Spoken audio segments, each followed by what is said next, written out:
যারা এই প্রস্তাবের পক্ষে আছেন তারা হ্যাঁ বলুন।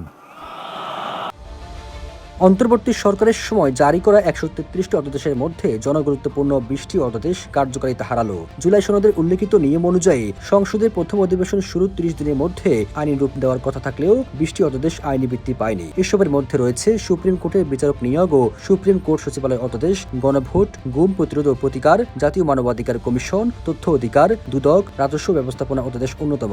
সাংবিধানিক বাধ্যবাধকতার কারণে ইতিমধ্যে স্বয়ংক্রিয়ভাবে এসব অধ্যাদেশ কার্যকারিতা হারিয়েছে। কিন্তু প্রশ্ন উঠেছে, এসব অতি জনগুরুত্বপূর্ণ অধ্যাদেশ কেন সংসদে পাশ হয়নি?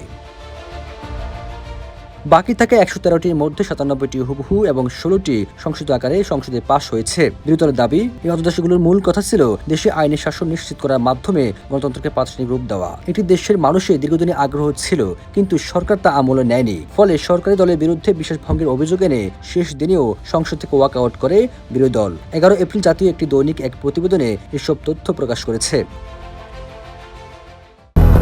২০০-র বেশি সার্ভিস ও ফিচারে লেনদেনের সব বিকাশ অ্যাপে সম্ভব। তবে সরকার বলছে, যেসব অধ্যাদেশগুলো পাশ হয়নি তারও গভীরভাবে যাচাই বাছাই করে আইনি রূপ দেওয়া হবে।